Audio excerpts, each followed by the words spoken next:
प्रिय छात्रों नमस्कार। आप सभी का अपना YouTube चैनल आर के स्टडी पॉइंट में स्वागत है। आज हम लोग पढ़ रहे हैं एनसीईआरटी गणित कक्षा 10वीं का प्रश्नावली 8.1, जिसमें प्रश्न नंबर 7 को हम लोग सॉल्व करने वाले हैं।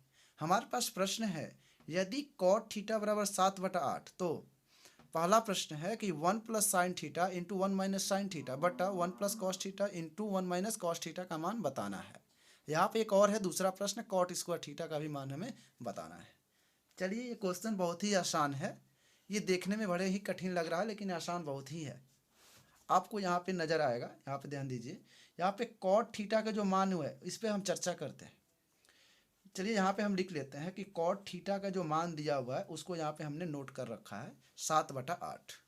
तो देखिए, यहाँ को हमको साइन थीटा और यहाँ पे कॉस थीटा की ही बस ज़रूरत है, और यहाँ पे लास्ट में कॉट थीटा की ज़रूरत पड़ने वाली है। तो यहाँ पे कॉट थीटा का मान ऑलरेडी पहले से दिया हुआ है। चलिए, यहाँ पे हम लोग ध्यान देते हैं। तो यहाँ पे चूंकि कॉट थीटा का मान पता है, लेकिन हमको साइन थीटा का मान चाहिए। तो यहाँ पे कॉट थीटा के साथ साथ एक चीज़ और पता है, यहाँ पे लंब कितना, आधार कितना है।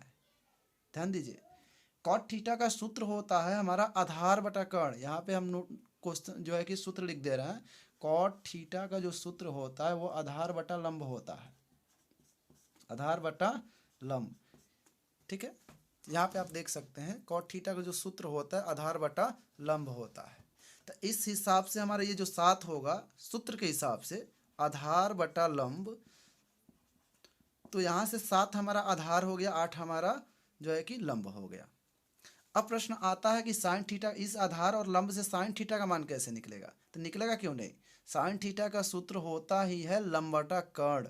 तो लंब तो हमको पता है 8, लेकिन कर्ण नहीं पता है, तो कर्ण हम निकाल लेंगे। अब कैसे निकालेंगे इसको हम देखते हैं। इसके लिए हम क्या करेंगे, एक समकोण त्रिभुज बना लेंगे। हमने यहाँ पे देखिए एक समकोण त्रिभुज बना रखा है। इसका आप नाम दे दीजिए जो मन करे, मान लीजिए ABC आप दे दीजिए। ABC हमने मान रखा है। अब प्रश्न आता है थीटा का, मतलब कौन किसके कोण, किस कोण के सापेक्ष हम अनुपात निकाल रहे हैं। तो मान लीजिए यही कोण हमारा थीटा है। तो इसके हिसाब से देखिए ये आधार हो जाएगा, क्योंकि ये कोण जो है कि इसी पर बना हुआ है। ठीक है, कई वीडियो में मैंने बता रखा है, ट्रिक बता रखा है कि किसको आधार कहेंगे, किसको लंब कहेंगे। तो आप जो है कि वीडियो को ज़रूर देख लीजिए, आप लोग सारा वीडियो देखते रहिए, एक भी क्वेश्चन जो है कि छूटने वाला नहीं है। ये हमारा लंब हो जाएगा, क्योंकि ये कोण के सामने जो है कि सामने की जो भुजा होती है वो लंब होती है, और ये हमारा सबसे जो लंबी भुजा, इसे हम कर्ण कहते हैं। तो यहाँ पे तीनों चीज़ें हमको पता चल रही है कि आधार कौन है, लंब कौन है और कर्ण कौन है। तो यहाँ पे हमको पता है सिर्फ आधार और लंब। आधार हमारा 7 है और लंब हमारा 8 है। अब यहाँ पे हमको कर्ण का मान चाहिए। तो यहाँ पे कर्ण का मान इस त्रिभुज से हम निकाल लेंगे, यानी समकोण जो त्रिभुज दिया है, यानी समकोण त्रिभुज जो ABC है, इसमें से हम निकाल लेंगे कि AC का मान कितना होगा, मतलब इस कर्ण का मान कितना होगा। देखिए, कर्ण का डायरेक्ट फॉर्मूला होता है कि कर्ण बराबर अंडर रूट, यहाँ से हो जाएगा लंब का स्क्वायर प्लस आधार का स्क्वायर। तो लंब का मतलब 8 का स्क्वायर, आधार का मतलब 7 का स्क्वायर। चलिए इसको सॉल्व कर लेते हैं। तो 8 का तो 64 हो जाएगा और 7 का हो जाएगा 49। इसको ऐड करते हैं, फटाक से इसको ऐड करते हैं, कर लीजिए। 9 4 13 हो जाएगा, और 6 4 10, और 10 1 11 हो जाएगा, यानी 113 आ रहा है इसमें। ठीक है ना। तो 113 का वर्गमूल तो हो नहीं पाएगा, तो हम 113 का 113 ही रखेंगे और इसको सॉल्व करेंगे हम लोग। चलिए ध्यान देते हैं। तो यहाँ पे हमको कर्ण का मान पता चला 113, वो भी स्क्वायर रूट में। ठीक है, चलिए देखते हैं। हमको ज़रूरत है भी, देखिए साइन थीटा और कॉस थीटा की। तो ज़रूरत के हिसाब से पहले ही निकाल लेते हैं कि साइन थीटा का मान कितना और कॉस थीटा का मान कितना है। तो यहाँ पे हम निकाल रखते हैं कि साइन थीटा का मान होगा कितना। तो साइन थीटा का देखिए सूत्र होता है लंब बटा कर्ण। सूत्र होता है हमारा लंब बटा कर्ण। सूत्र तो हम इतना लिखा दिए हैं कि हर क्वेश्चन में सूत्र लिखा रहे हैं, कि सूत्र याद ही हो गया होगा आप लोगों को। देखिए, लंब हमारे पास 8 है और कर्ण हमारे पास 113 है, वो भी स्क्वायर रूट में। चलिए, अब कॉस थीटा का मान फटाक से लिखते हैं। कॉस थीटा का मान आधार बटा कर्ण हो जाएगा। तो आधार तो हमारे पास 7 है ही। चलिए लिखते हैं पहले। आधार हमारे पास 7 है और कर्ण हमारे पास वही है 113 स्क्वायर रूट में। चलिए, दोनों मान हम यहाँ पे साइन थीटा और कॉस थीटा का निकाल चुके हैं। अब प्रश्न आता है इस क्वेश्चन का आंसर निकालना, मतलब इस पूरे क्वेश्चन का मान कितना होगा। तो चलिए इस क्वेश्चन को हम एक बार यहाँ पे लिख लेते हैं। चलिए आप नोट करते हैं।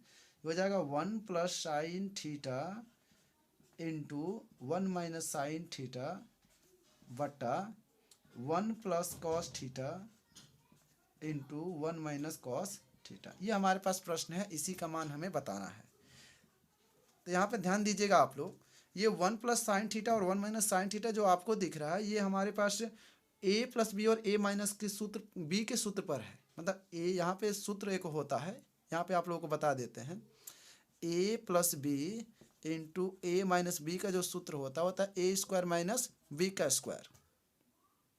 तो इस सूत्र से अगर हम बनाएंगे ना तो थोड़ा सा लेंथ कम हो जाएगा और कुछ नहीं होगा। अगर आप चाहें ना बिना सूत्र के भी बना सकते हैं। इस साइन थीटा के जगह पे जितना मान है उतना रख दीजिए और कॉस थीटा के जगह पे जितना मान है उतना रख दीजिए, तब भी आंसर उतना ही आएगा।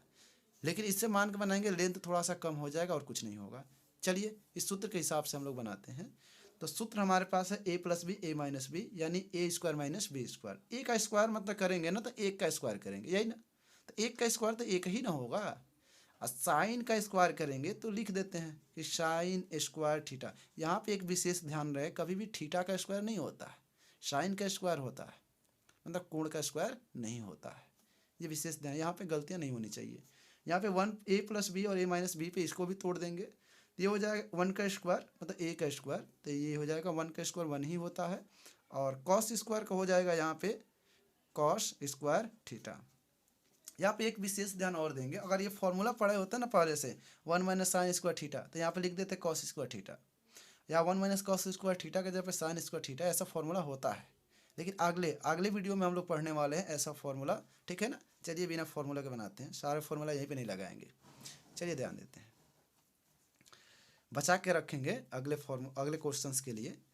तो यहाँ पर रखते हैं 1 माइनस साइन थीटा का मान देखिए यहाँ पे अभी अभी हमने निकाला है 8/√113। तो 8/113 स्क्वायर रूट में इसका वर्ग होगा ना, क्योंकि साइन थीटा का वर्ग है। चलिए यहाँ पे 1 माइनस कॉस थीटा, तो कॉस थीटा का मान है हमारे पास 7/113, वो भी स्क्वायर रूट में। चलिए इसका भी वर्ग करते हैं। जब इसको सॉल्व करते हैं ना हम लोग, तो यहाँ पे 1 माइनस 8 का वर्ग हो जाएगा 64। थोड़ा चलिए और थोड़ा सा नीचे लिखते हैं इसको, यहाँ से ये हो जाएगा 8 का वर्ग 1 माइनस 64 बटा। आज देखिए जब √113 का जब वर्ग करेंगे ना तो ये रूट केवल गायब हो जाएगा, अब बचेगा हमारे पास सिर्फ 113 बटा। थोड़ा सा और ध्यान दीजिएगा, यहाँ पे भी 7 7 49 हो जाएगा ना, 7 का वर्ग 49 हो जाएगा, और यहाँ पे 113 का जो वर्ग हो जाएगा यहाँ पे रूट हट जाएगा, बस 113 बच जाएगा। इन्हें मिलेगा यहाँ पे 1 माइनस 49/113। चलिए इसको हम सॉल्व जब करेंगे ना तो यहाँ पे देखिए एक ट्रिक होता है, एक बटा वाला हो एक बिना बटा वाला हो ना तो डायरेक्ट हम बना सकते हैं। वो भी कैसे, इस ट्रिक को आप सीख जाइए। यहाँ पे देखिए जब ऐसा क्वेश्चन आ जाए ना तो डायरेक्ट इसका इसमें मल्टीप्लाई कर दीजिए। क्या करेंगे हम लोग, इसका डायरेक्ट इसमें मल्टीप्लाई कर देंगे। देखिए 113 का एक में जब मल्टीप्लाई करेंगे ना तो 113 माइनस 64 का 64 हम लिख देते हैं, और फिर बटा जो 113 है ना फिर 113 लिख देते हैं। लेकिन यहाँ पे थोड़ा जगह कम पड़ेगा, तो इसी मान को हम यहाँ से आगे की तरफ बढ़ा के सॉल्व कर देते हैं। आप लोग इसको समझ लीजिएगा। चलिए यहाँ पे देख लेते हैं, 113 का 1 में करेंगे तो हो जाएगा 113 माइनस 64। अब बटा 100 जो नीचे 13 होता है ना वो रहता है, ठीक है। अब देखिए वही काम यहाँ पे करेंगे, 113 का इसमें मल्टीप्लाई कर देंगे, ये हो जाएगा 113 माइनस यहाँ से हो जाएगा 49 बटा 113। चलिए यहाँ पे हम ध्यान देते हैं।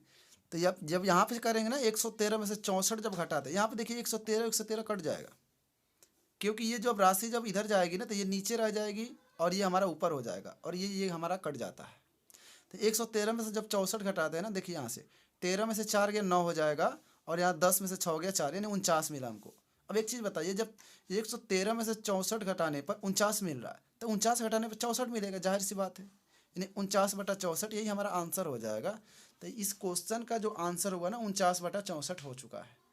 अब एक प्रश्न और है, या आप थोड़ा देख लीजिए।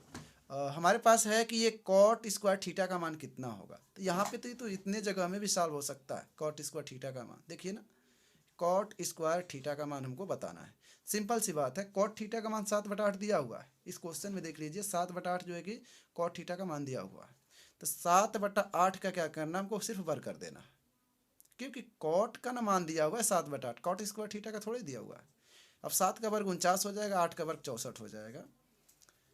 ठीक है, यानी कॉट स्क्वायर थीटा का भी मान 49/64 ही आ रहा है, और इस ये पूरे सीरीज जो बना है उसका भी मान हमारे पास 49/64 ही आ रहा है। ये हमारा रहा रिक्वायर्ड आंसर। ये क्वेश्चन अगर आप लोगों को थोड़ा सा भी समझ में आया हो तो वीडियो को लाइक कीजिए, शेयर कीजिए और सब्सक्राइब जरूर कीजिए। Thank you.